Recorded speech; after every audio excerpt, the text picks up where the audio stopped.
Hey there, welcome to the DFS Build NBA edition. I am Kevin. That is Taylor. We are getting ready to go over the NBA DFS slate over at DraftKings. 9-game slate. It's a big one. Might want to tread lightly, but at the same time, if you're using our core plays, they were pretty good yesterday, and they've been pretty good overall the past week. So head over to dfsbuild.com, just $5.99 a month to get into those, plus NHL picks when we are able to get those up. We also cover MMA and MLB when it's in season, and we'll have stuff ready for the NFL for Super Bowl Sunday, of course. So today, though, we're going to go over the NBA. It's a big slate, but we're going to try to keep it nice and tight. If we do help you in any way, please help us out as well by hitting the like button, subscribing to the channel, and come join us in Discord, linked in our YouTube channel. That is 100% free. All right, let's get to it. Lakers and Cavs. LeBron returns to Cleveland. This has a really big 235 total, 3-point spread. Luka looks awesome. He is 12.2K, projecting for over 61 fantasy points. Let's get that out of the way first. Are you paying for Luka on this massive slate? A little bit. I don't think I'm going to get there a lot. Obviously he's awesome. Cleveland hasn't been the same defensively that they were last year. But I think wasn't Austin Reeves supposed to come back? Yeah, I saw that. He's not in the projections here, but obviously that would put a damper. I would imagine he'd be capped at like 20-25 max, but no. Didn't Shams tweet that and then he deleted the tweet? Oh, he did? Yeah, so I don't know. I've seen it a couple times. So yeah. Obviously that would change things if Reeves is back. If Reeves isn't there, unowned Luka is pretty interesting for sure. Yeah. I mean, Reeves isn't in projection, so I guess it was fake. Probably. So, yeah, I think Luka's. I mean, obviously it's Luka. Like, sure, they don't have Mobley, they don't have Darius Garland. They're just not as good defensively, obviously, without Mobley in particular. So, yeah, you can do that. I think LeBron's solid. He's hovering around 9K. He's been pretty good. After kind of a rough start, he's still very productive as a 41-year-old. But the ceiling is not usually really there whenever Luka's in the lineup. So, fine. I'm really not getting to anything else here, though. I think Luka and LeBron are it. And then, Rui's okay. Like, he's playing pretty good minutes off the bench with Ayton really sucking lately, but don't really see the need for that on this slate.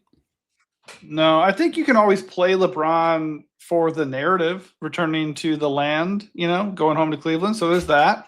As far as just like price and projection and everything, like I'm not that interested in him. And Luka, it's just an ownership thing. If I'm in a tournament here and nobody's playing Luka and I can get to him, I mean, I'm going to get to him a little bit more than the field for sure. In a single entry and cash games, no. On the Cleveland side, obviously no Evan Mobley, no Darius Garland, so Spida looks great at 9.7. It's like, that's the big thing. It's like, yes, you can play Luka in a tourney and he could go get you 80 or something. And by the way, he's been on fire. But then on the flip side, you have somebody like Spida who is sub 10K and not egregiously owned and looks really, really good here because the usage spike without Mobley and Garland is astronomical. So he should be in position to put up a really big game. Obviously, no Mobley helps Jared Allen. He's pretty cheap. Jalen Tyson looks pretty good at 6'6". And then everybody else, the value guys, they get a boost. So, you can consider Tomlin and Hunter and Wade. I don't love any of that. But if I get to Spida up top, nothing wrong with that. And I actually do like Jalen Tyson a little bit. His projection did dip from where it was earlier in the day, but he does look like a pretty good play. Yeah, he's just kind of pricey. He's been great, but Sam Merrill's back. I think on FanDuel, Tyson's like 6'2", 6,100. So that's really good over there. Sam Merrill's really good over there at 4'2". Just if you need a punt, shooting guard, small forward. It is Donovan though. Overall, I don't know why people don't play him. People haven't been playing him with Garland out, and he's smashing every night. Lakers, not a good defense. They don't really have anyone capable of matching his speed. So if he's not going to be owned pushing 10K, I will be pretty heavily over the field on that. Just an awesome play. I think Allen's okay. Just might be a little bit popular for where he should be. He's cheap, but doesn't usually get a lot of usage for this team. I think without the 2 starters, he's more appealing than he otherwise would be, of course, but still not a ton of interest relative to ownership. Yep, totally fair. All right, Bulls and Pacers in Indiana, another tight spread and a big total, 234.5. So lots of points here. Bulls are fast paced, we know that, and Indiana just isn't very good. Giddey remains limited. Like as far as a price play in a fast paced game, like I don't hate Giddey in tournaments. I'm not going to play him probably the majority of the time, but if you get to him a little bit going over the field at 7%, I don't hate that. Vooch at 7.7. I mean, the Pacers down low, that's how you attack them. So I think he's a fair play. I just don't really want to spend money on him with Giddey back. Kobe at 7 feels a little bit priced out, and then nobody else really stands out. So it's just kind of like they're okay tournament plays. The matchup is there, the game environment is there, but they're not priorities for me. Yeah, I think Giddey's a pretty strong play. It's only a matter of time until the minutes come up. He's been ramping up a little bit, and this game in general is pretty good. Like Indiana's defense is an awful all season. Chicago plays fast, obviously, and he's just underpriced. Like we were paying $2K more than this when he was healthy earlier in the season, right? And now he's 7,800. I think this is a spot to buy low. Indiana just really doesn't offer a lot of resistance. They get killed inside. Giddey can get to the bucket.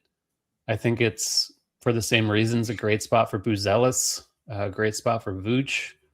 Kobe White on FanDuel is cheaper than he is on DK, which is always a sign of a good play on FanDuel. So I have a lot of interest. Chicago's not really pulling a lot of ownership, but I think getting over the field on Giddey, on Vooch, on Buzelis is appealing. Yeah, in tournaments, I completely agree because Giddey is just a really interesting price play. A little bit worried that he's still a little bit limited, but I do agree. But it's good. Great, like great you're getting spot. a discount, get in early on him. Like maybe the minutes come up. We don't know. Like he could suddenly play 34. So I think, given the price, I'm going to at least shoot for it, even if I'll have a sprinkling of Giddey for sure. 7-8 Giddey, of course. On the other side, you have Pascal Siakam pushing 9K here. Decent projection, smash spot against the Bulls. I don't mind that. He's not super owned or anything. It is a big slate, so that's going to kind of even out. Nemhard looks pretty good at 7-2. That's about where my interest lies on the Pacers. I mean, we know the usage is going to go to those guys for sure. I certainly feel a little bit more comfortable with Siakam. It's just like I'm not actually getting there, though. There's other plays I like better on the slate. Not necessarily that many plays in better spots, though. Like it's a really good spot for both these guys. Yeah, Siakam's easily the best one. I just think there's a lot to pay for on this slate. We have a Utah game, obviously, so that game take precedence. But if you are stacking it, like you can certainly stack this game. The prices are pretty good. Siakam's obviously the best one from Indiana. Chicago gets crushed in the paint. Siakam, while he does shoot some threes, does a lot in the paint. So he looks reasonably owned. Coming in around the field, I think makes sense. Nemhard's okay. 7-2 is a bit rich with Mathurin back, but if no one's going to play him, I think in a game environment like this, he could get kind of steamed up from a minute standpoint. So I think it's okay. Jarris Walker just looks overowned. He's questionable. Prices come up. The minutes have been up, but we're not getting huge savings anymore. Indiana is pretty healthy relative to where they've been. So I think Walker is someone you can fade into ownership. Yep, I agree. All right, Atlanta in Boston. 7-point spread, even though the Hawks are on the road here. This one also could be a pretty good DFS game environment, if I can talk today. If it can stay close. You got Jalen Johnson at 10K, pushing 50-point fantasy projection. Like, I don't like the matchup for him at all, but Neemias Queta is not in there for Boston, and they might also be without Luka Garza. Not that Garza moves the needle defensively, but it just might not be. It might not be as scary of a matchup, as it could be. But Jalen, like the real appeal here is obviously he has triple-double upside, not owned at all. So it is interesting for tournaments, but as like a priority spend, that's not one of them for me. Same story with Onyeka. It doesn't really grade out that well here. Dyson Daniels smashed in his last game. Him and Nah don't really look that good. It's just not overall a really welcoming matchup. If I did anything with the Hawks, it would be Jalen at no ownership.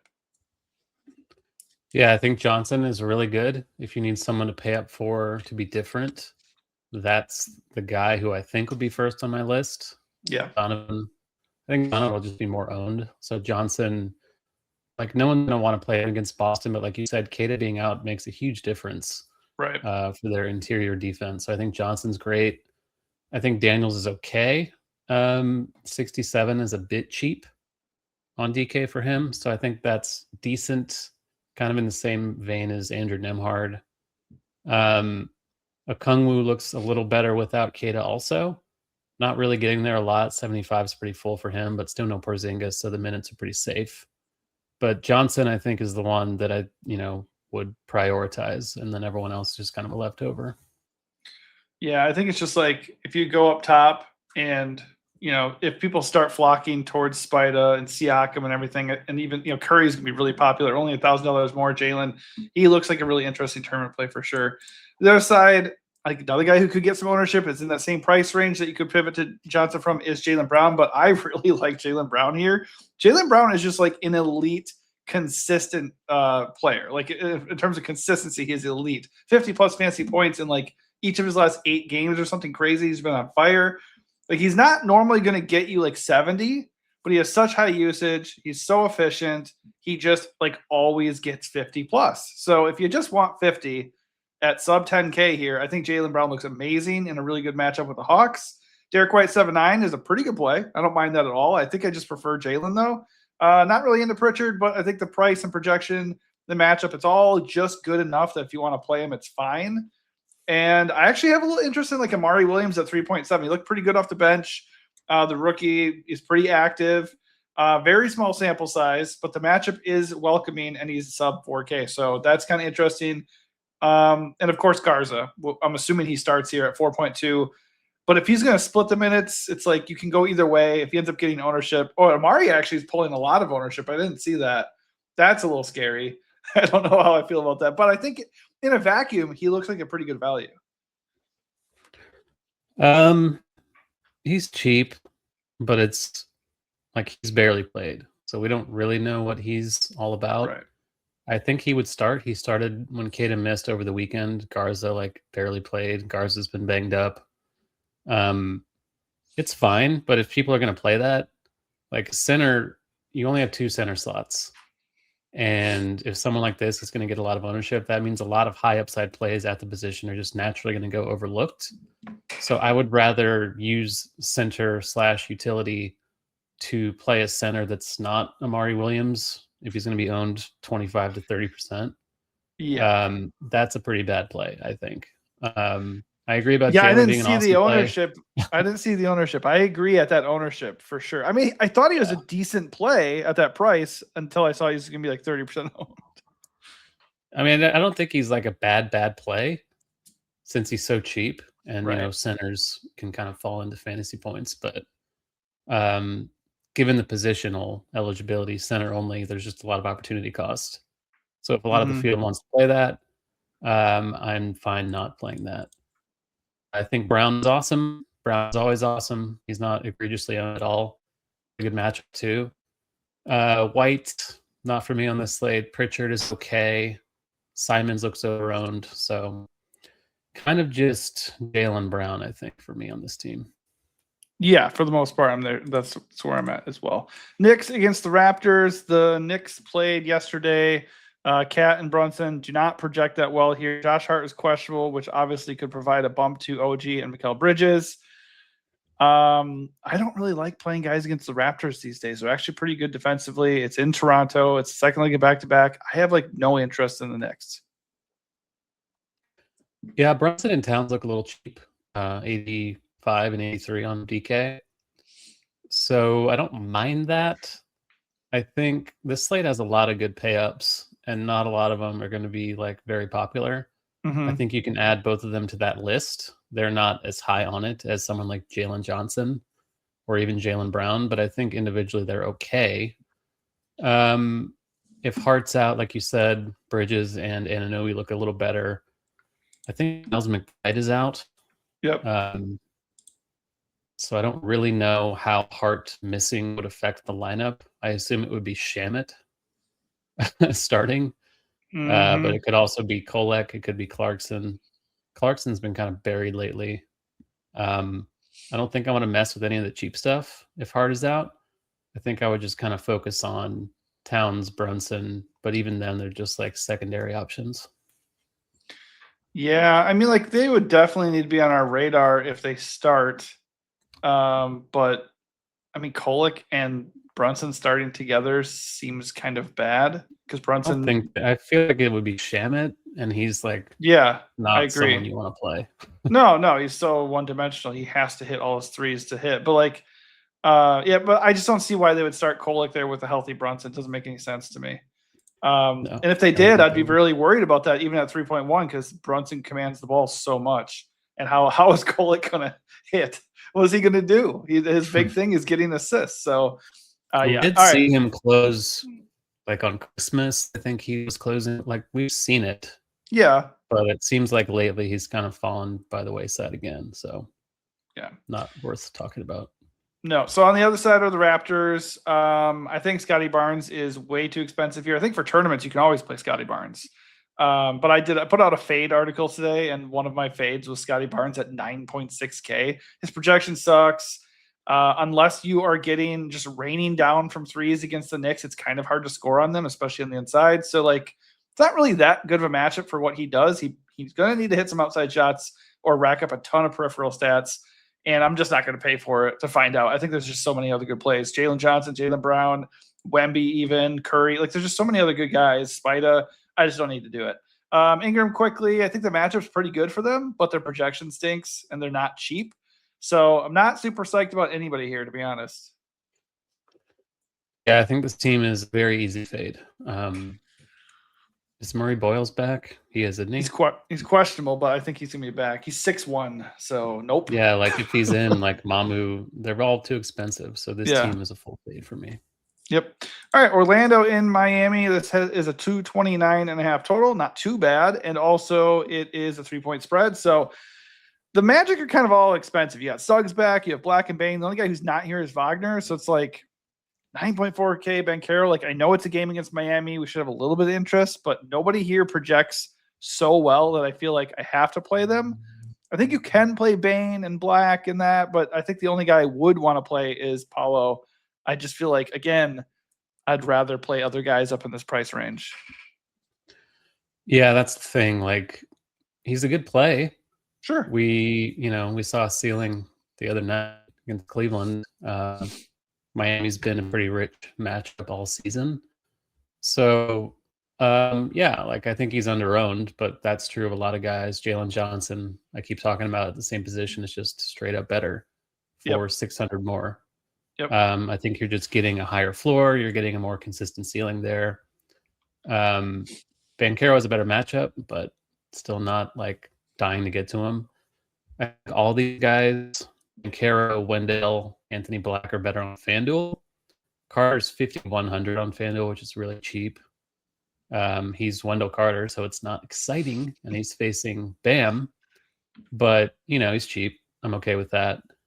But on DK, it's like, yeah, Banchero, and then really nobody else. Anthony Black, I see getting a little ownership, and I'm not really interested. No, I really don't. Like, I think based off of the matchup, you can talk me into Bane or Black in tournaments, but they don't stand out. Banchero also doesn't stand out, like you said, but you definitely can fire up Banchero in tournaments based off the matchup and no ownership, like 100%. I just don't think that's where we have to take our chances. Like Banchero also has a pretty low floor, and he has all these other guys back, so he doesn't have to do all the heavy lifting. So I'm just not in on it right now. I see the appeal in tourneys, but I would rather just play a more stable guy like a Jaylen Brown and get different in other ways. Miami on the other side, obviously, if they push the pace and this is a fast-paced game, they could pop a little bit here. It's just Orlando is not like a super friendly spot. So it also could go the other way pretty easily. That said, like if you want to get to like Jaquez, Wiggins, Norm, like they're okay. I don't really want to play any of them. I don't really want to play Bam. His price is kind of up now at 8.2. I think he's probably the best play of the lot, but even that doesn't feel that good. I think the only play that like is really appealing, and it feels gross even saying that, would probably be something like Drew Smith at 4K, just because we don't have Davion Mitchell. Like he's probably going to get minutes. So yeah, like I might get to him a little bit because he's cheap and should have a role, but maybe Pelly Larson at 5-1. Maybe he's okay. But I don't feel too good about anything here. Yeah, they've all been priced appropriately with Hero out and Davion out. Like Yaku Shionis is probably going to start and get buried, and Drew Smith will probably close, but like not excited to play them. They're both cheap, but I think they're kind of eating into each other. Maybe if Smith starts, he looks a little better, but even then, like his per minute production has been tied to playing off the bench. And if he's starting, he's playing with Bam, he's playing with Powell, he's playing with Wiggins. Like he's not going to get usage if he's starting. Right. So I don't have any interest really in the cheap stuff. I think Bam is solid. I think Powell's okay. Powell's just never really a guy who's going to put up a score you have to have, and he's always kind of owned. Without Hero, especially, he's got good positional eligibility, but there's kind of a lot of that on this slate. A lot of shooting guard, small forward options, so it's not as dire as it usually is. So I'm not really into Powell. I have minor interest in Bam. I think Hawkes and Wiggins are like fine, but again, they're not cheap anymore. So really not interested overall. I like the Drew call because I actually really prefer him to not start, and I think that's going to get a lot of people off of him. I also want to look at Drew as more of a last guy in and not a core play, not a guy like I'm very quickly and early clicking to. If I have my lineup figured out and I really love it and I'm at 4K and there's Drew Smith staring back at me, I'm fine with playing Drew Smith. That's where I'm at. All right, Charlotte and Memphis. This is a really nice game environment. 230.5 total. Charlotte is a 2.5 point road favorite. These guys are all cheap as shit. Brandon Miller, 7.3. You can see it right there on the screen. LaMelo, we never know how much he's going to play or if he's going to show up. The projections went way down, so I'm going to have to update things. I had Con Knipple in my core initially because he's just super cheap and it's such a good spot. His projection was really good early on and it dipped, and now he's like super owned. But I still like him. Like, I think this is a really good spot for him. It's a good get-right spot for everybody here. The question is going to be, you know, which of these guys fail us? Because I think a couple of them are going to hit and potentially in a very big way, but they're not all going to hit because they never do. It's pretty erratic. Yeah. Memphis without Edie has just been really bad defensively. You can see there I have two of these guys tagged in lineup HQ, Brandon Miller and Con Knipple.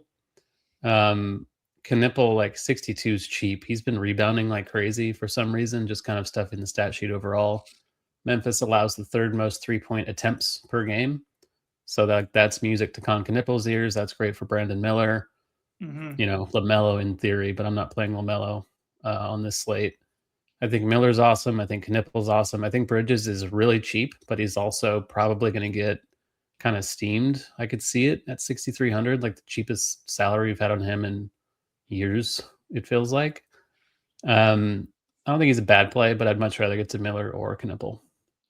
I mean, it's okay. This is what it is. Like, I think the way things set up for them, they might not be like necessarily priority plays for like the field, but I think this is definitely a situation to attack. Like, it's Memphis. Yeah. It's a fast-paced environment. And it's kind of like outside of Miller and Knipple, it's kind of overlooked. So like I would be over on LaMelo. I would definitely be over on 6'3 Miles.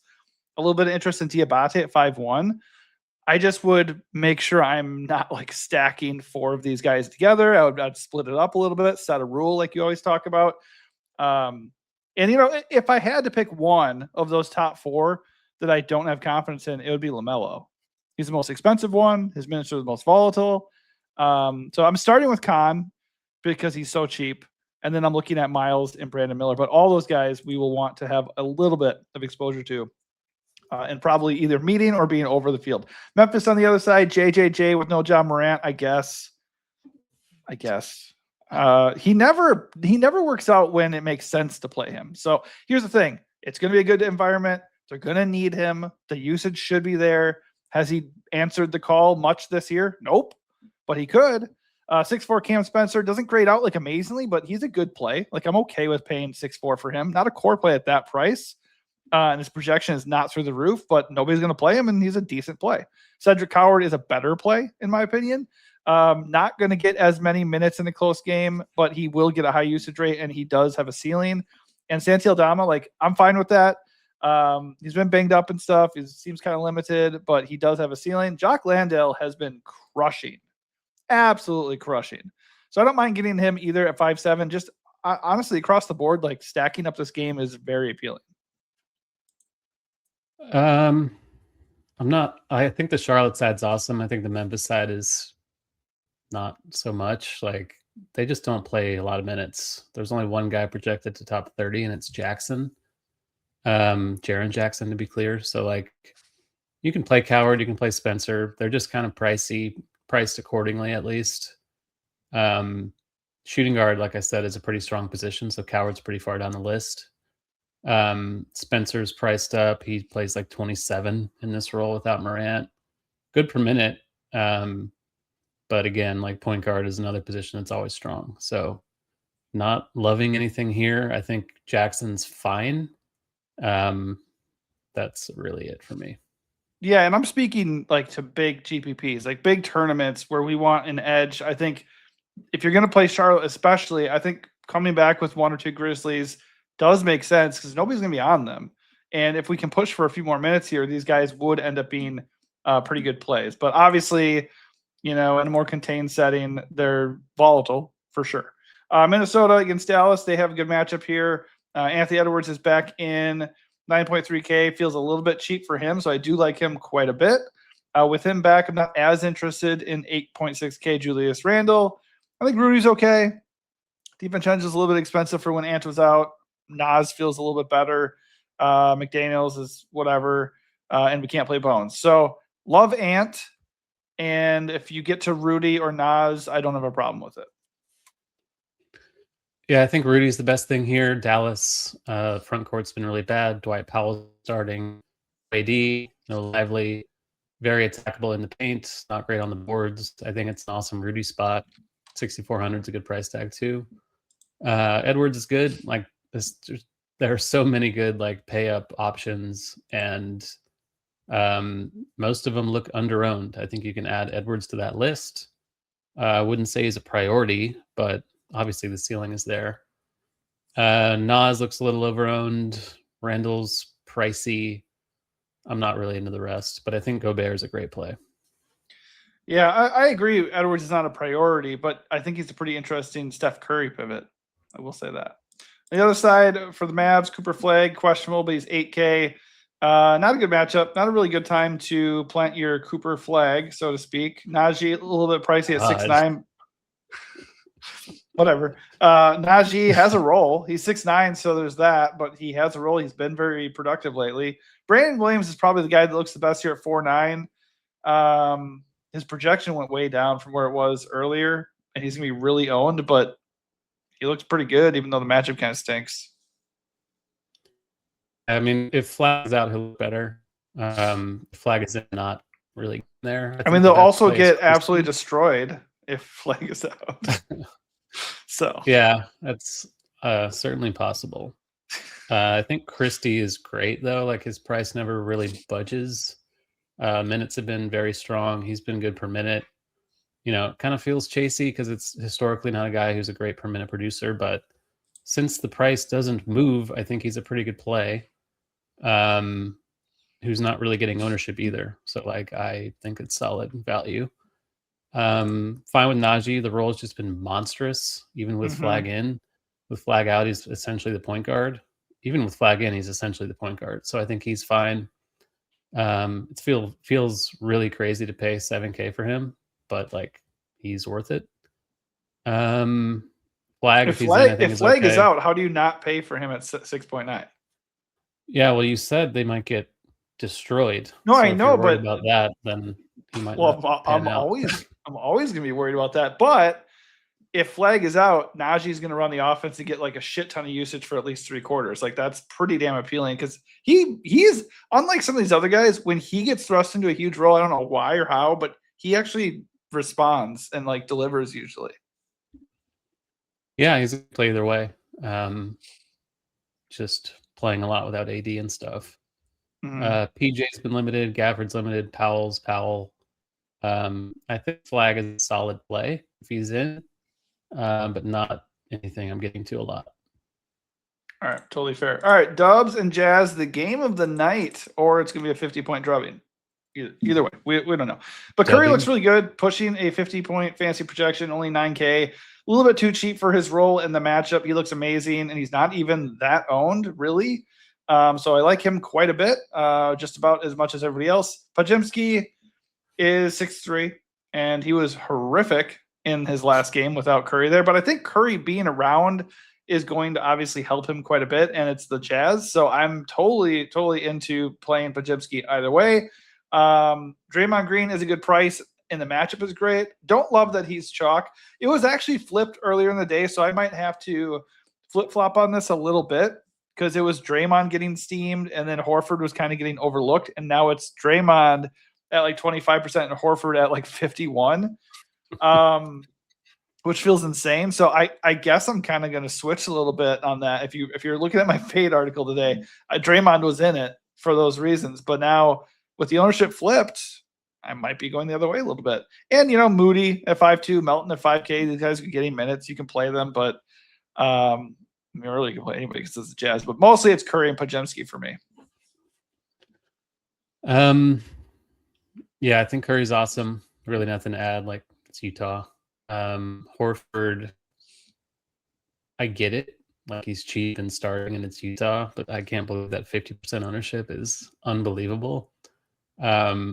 This is a guy who is absolutely not going to put up a score that you cannot live without. I know he's cheap. I know it's Utah, but it's a big slate. It's too big a slate for Al Horford to be owned by half the field. Yeah, agreed. But Horford versus Nurk for all the marbles, baby. Nurk is the best. Nurk is the best play on the slate at any position. I know that. I'm just saying. Yeah. Horf and Nurk are going to dial it back. No, I don't like Horford at this ownership at all. I'm with you. You can't. There's nothing to like. He's going to play like 22 minutes. He's if he nukes, I'm gonna be. It's like in the name of Alexander Sarr. Alexander Sarr was gonna be chalk going into last night. I didn't know he was gonna be that chalky. In my big single entry, he was 50% owned. You can't overcome 50% ownership at 66 fantasy points. I was so fucked from the beginning. Yeah, don't think that's in play tonight with Al Horford. Thankfully, famous last words. Al Horford could never get 60 fantasy points. In a cash game, like play him. Sure. But in a tournament, you can fade that for sure. Yeah. We are in agreement. And because of that, you can fade pretty much everyone except Curry. Like, I don't feel the need to play Draymond in ownership. Pajemski's not cheap. Melton has been really good, but the Warriors just play a lot of guys with Curry there and Draymond back. So like, Curry's good. I could do without any of the other stuff.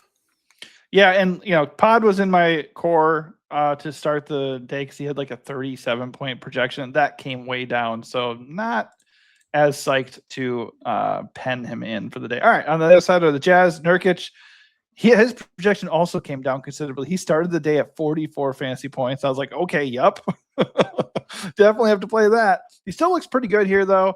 We'll have to see if he's actually going to play. I think you can certainly fade Nurkic at this ownership. 30% Nurkic at 7-8. You certainly can get away from that, I think.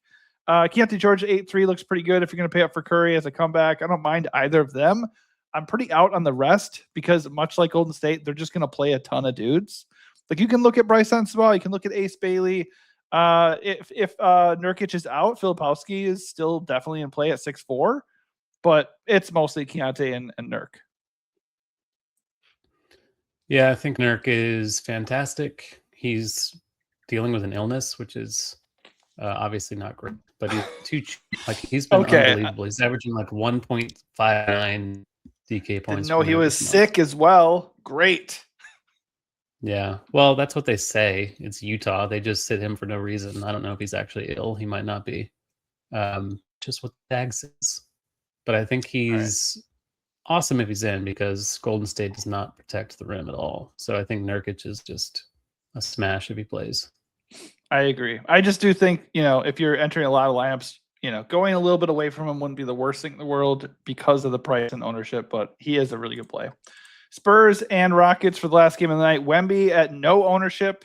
He only had 30 fantasy points last time he played the Rockets, but hey, 10.2K, massive ceiling. Nobody wants to play him. I don't mind getting to him a little bit, but obviously it's a terrible spot. So not like super psyched to play him or anything. You got Castle and Fox. You can always play in the tournaments. The prices are pretty nice. The projection, not so much. Devin Vassell's back, cuts into Champagny a little bit, but Champagny smoked Houston last time he played them, and he's going to get open looks because they're going to focus on Wemby and Castle and Fox, and that's just how it is every freaking game. So at 5'7", it's getting up there for him, but I think he's okay. Yeah, I think Wemby's good. 10-2, like you said, no one's going to play him. FanDuel way overpriced. I think Wemby's fine. I think Jalen Johnson's just better, like in the same range. Donovan's better. There's a lot to pay up for on the slate. So Wemby's good, not great.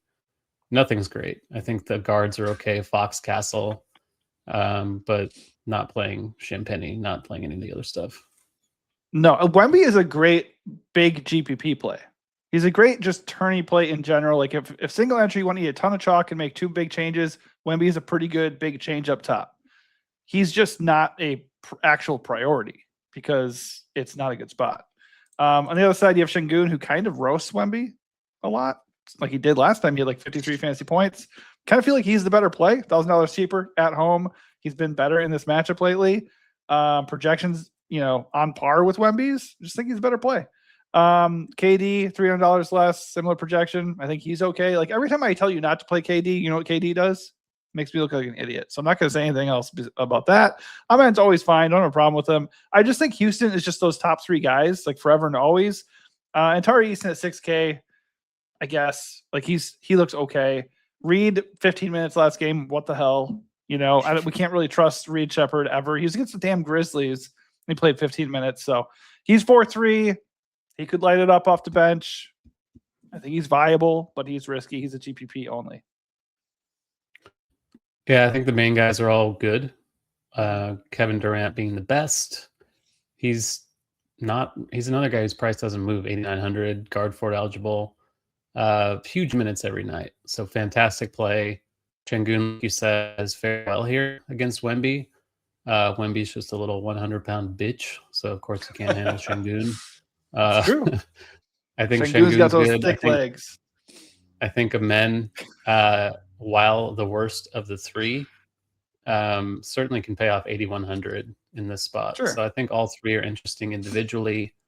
And that's it. I think Eason, the minutes were pretty good last time, started, but I don't think he's going to play much more than that. Not a great spot for what he does well, and he's kind of pricey. So the big 3 are good. The rest I could do without. Yeah, well, like I said, I agree with that for sure. All right, that is going to do it for us. Hopefully this helps you out a little bit. If you like free content like this, hit the like button, subscribe to the channel so you do not miss out on the next video. We put out NBA videos every single day. We put out videos for NFL and MLB when it's in season as well. And if you want a core play set up to build a winning foundation for your lineups, head over to dfsbuild.com. It's right there on the screen.